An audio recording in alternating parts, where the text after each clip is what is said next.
Hey yo guys, what's up and welcome back to Two Toe Tags Metal Reviews, and today we're getting an album review of Hatebreeder by Children of Bodom.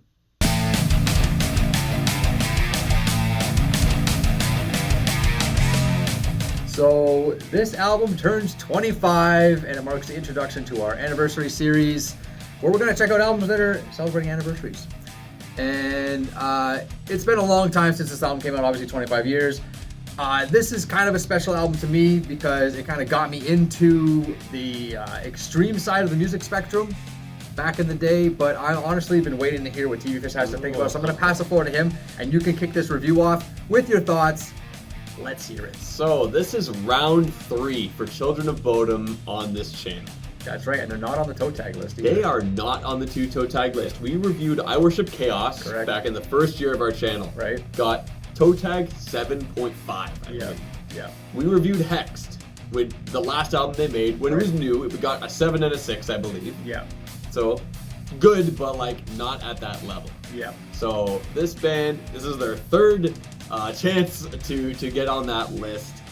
And when I first put this album on, I thought like, wow, this is cool. Now, what the thing that really struck me the most, and I'm probably gonna mention this a lot throughout this review, is the keyboards. The use of keyboard on this album. I feel like it's just, there's multiple things about it that I really like. One of which being the atmosphere that it brings to the table. Mm-hmm. You have, not only do you have a lot of background stuff going on, you have a lot of essentially like effects happening too on top of that. But as well, it essentially functions as like a rhythm guitar. They use it that way. It plays solos the same way you'd kind of hear like a metal guitar solo. Yeah. Like it would function that way as well. So you have so many uses of keyboard throughout this album. I feel like it's one of the most integral pieces to this album's experience. Yes. And it's interesting because throughout the week, I re-listened to Hex just to look at it and say, okay, what's like, how much did they change, right? Right. Because this is like their second album. It is. Hex is their last one. Right. So I thought, okay, like what's the difference? And I noticed a lot less presence from the keyboards. They were still there, but they are so much more prevalent on Hatebreeder. And I feel like that really adds a lot of personality to it. It's, it sounds very 90s. Like all the sound effects that they use, and even just the way that it's mixed with the keyboard sound very 90s. And I'm like thinking like 90s Symphony X or Stradivarius. Okay. Like that's what I'm thinking. So it's like you got prog metal production on like a death metal album. That is a sick combination. Like 90s prog metal production on a death metal album. That is a very tasty sandwich. So let's talk about individual tracks here. Sure. Warheart, intro track. It starts and you just got the bass going, and that's sick. And it just powers you up like, yeah, here we go. This is awesome. Yeah. Before the second chorus, that whistle, fucking awesome. Like, yeah, like, it's just, you feel the power with a song like that. But you know what? It goes beyond that song. I think every song kind of gives that vibe. I think earlier on in this week, I was having a bit of an issue. It kind of felt like some of the songs were blending together. Okay. I'd be listening to a song, like I'd see a song start, I'd be like, yeah, this is a cool song. Yeah, this sounds good. I'd look back and it's like a song or two later. I'd be like, what the hell happened? So, but throughout the week, I started to be able to distinct songs from each other, and they stood out a little bit more. Right. But the thing is, let's say that didn't happen to me. Like, if I were to sit here and say, oh, well, they still all kind of sound the same. So in a sense, it all sounds like one song, but that one song is a sick song. Yeah. So even if that problem was still there, it's not that much of a problem because it's enjoyable no matter what. Makes sense. You know, like you can throw this album on any track. And it's just going to hit the right spot. And it's going to hit the right spot. And it's going to hit as hard. It's going to hit the same way. Right. You know, it's a very consistent album in that regard. Yeah, so I mean, like I said, I didn't discover this album, by the way, when it first came out. It's actually kind of a little bit of a funny story how I found out about this album and this band. But back in the day, I was like in my mid-teens, and we just got internet at my house for the first time. Like, internet was new for me as a kid. So I'm on, one of those Napster or whatever it was back in the day, and I'm downloading songs, right? and I just discovered Hatebreed at this time. So I'm looking for songs by Hatebreed, and Hatebreeder comes up. Yeah. So I'm like, oh, what's this? So I downloaded it not knowing what it was, and that's how I discovered this album. And I started downloading other songs from it, and became a fan instantly, right? And that was a couple years after this album came out. I think it was 2000 or maybe 2001 that I actually discovered it. But either way, I've always loved this album, and there's certain songs like Silent Night, Bodom Night has always been one of my favorite songs. I think it's just it's just peak metal to me.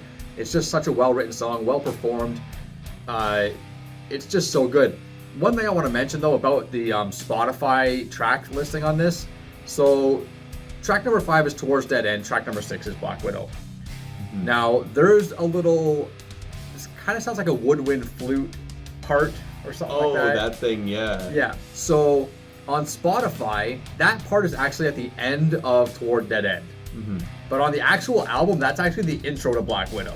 Is it? It is, yeah. So I went and checked it. For some reason, Spotify has it split in the wrong spot.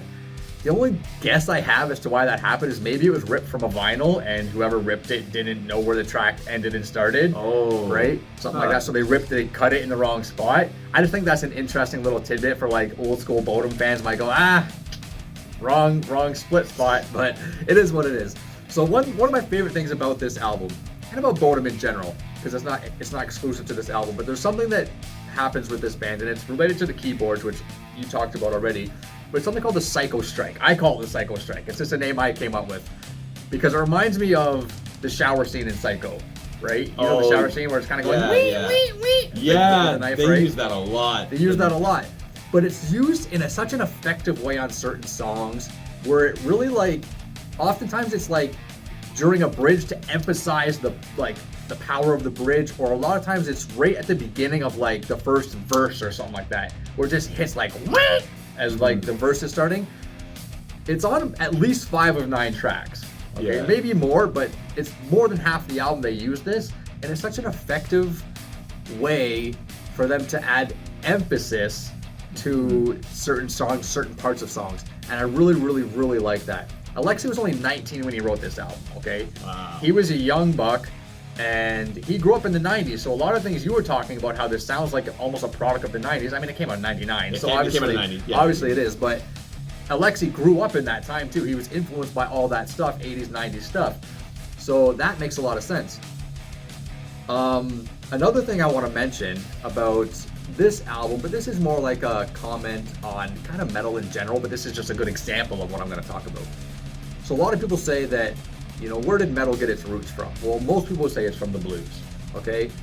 That's true. There's nothing incorrect about that statement. But a lot of people forget that metal is rooted in classical music as well. Oh, yeah. And this album, I think, is a testament to... Perfect example. There's so much, I think the title, not the title track, the band track, Children of Bodom is the song name, is a great example. It's got this very neoclassical feel to it.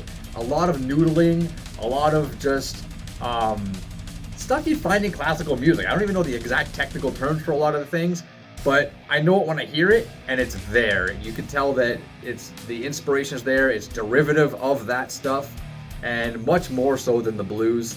So I think metal split into different paths, where some went, was from blues, and some was from classical. Some merged together and formed other things. It's kind of a big web of things, right? Yeah, and they're all interconnected, but there's a lot of arpeggios, there's a lot of section, form-wise they take after classical stuff, and I noticed that pretty early when listening to this album, wow, this is really heavily classically influenced, and that's another part of why this album's cool. Yeah. Is that you get that heavier than most albums, because you can probably find that in a lot of metal albums where it's not super easy to tell.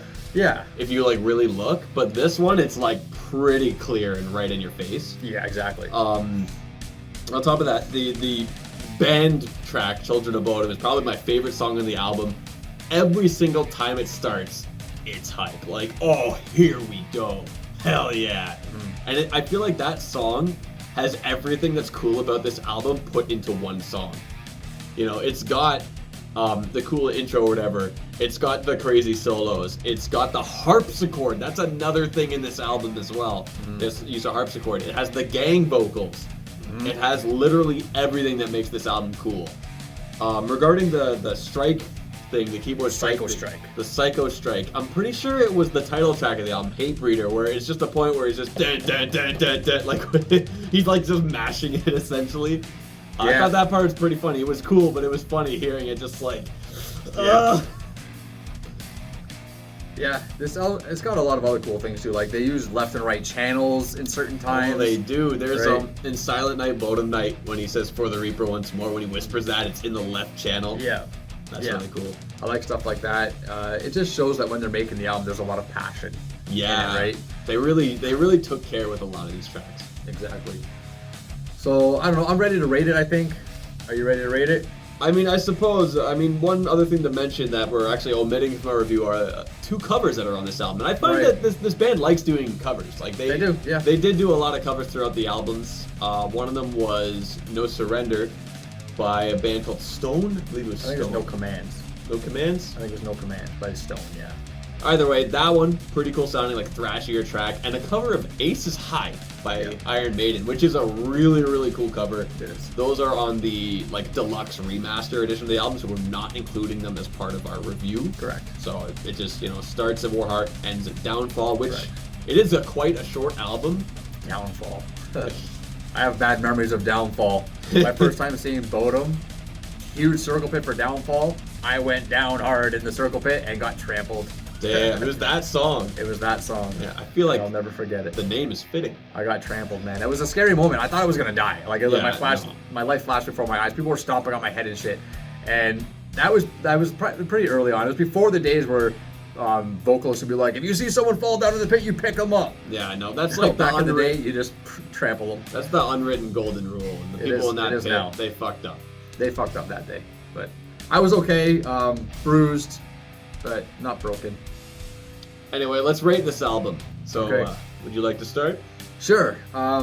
So I just love a lot of things about this album. I love how cohesive it is. Like just tying one more thing together about the Psycho Strike, for example. This band is themed off of murders that are akin to a slasher film. So there's a big connection there that I'm drawing just from listening to the sounds that they're producing. Which I think is really cool. Whether that's planned or accidental, I don't know, but it fucking works. The riffs are great. The vocal diversity and arrangements of Alexi are also good. They're not a huge vocal variety, but there's enough to make it not get stale. Mm-hmm.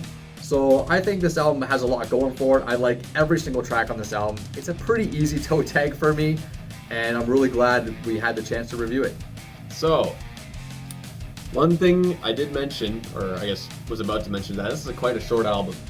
So if you run it... It's 38 minutes, not including the 2 bonus tracks. Sub 40 minutes. You run it over and over, and you do run the risk of burning out on that album. Perhaps. And I didn't. But what I've found is every time, like I'd listen to this album a bunch, spun it a few times. Then I'd stop for a bit. Every time I came back and did another session of listening to this album, it felt like I listened to it for the first time all over again. And it reminded me that this is just a kick-ass album. You know the Spotify playlist Kick-Ass Metal? Mm-hmm. These guys belong to be in that playlist every time they make it. I think that just sums up the album and the band very, very well. It gets my toe tag. Welcome to the 2 toe tags list, Children of Bodom. Finally, it's overdue, to be honest. Like, it is. You know what? They have quite a good body of work. I gave I Worship Chaos toe tag and you didn't, so I think that deserves to be on the list. And there's other albums too. Like I'm pretty sure if I reviewed Hate Crew Death Roll or Follow the Reaper or any of those, even Are You Dead Yet? Like those are really good albums as well. So I think this band is just they're top tier, man. And there's a reason why they're legendary. And like rest in peace, Alexi Laiho, because I mean I don't even have to say why. Everybody knows why. Yeah. The guy's a legend for a lot of reasons. So anyways, guys, that's it for this review. So leave your thoughts down below and let us know what you guys think of Hatebreeder after 25 years. I think it turns 25 in May. It's not quite 25 yet, but it's the year. It's the year. And yeah, this is the first of our anniversary series. So there's going to be more videos like this where we're going to check out albums that are celebrating their anniversary. It doesn't have to be 25 years. It could be 10 years, 20 years, 30 years, 40 years, who knows. Anyways, that's it for this review. Leave your thoughts down below. Subscribe if you guys are new to the channel. I'm Vile Self. I'm TV Fish. We'll see you guys on the next one.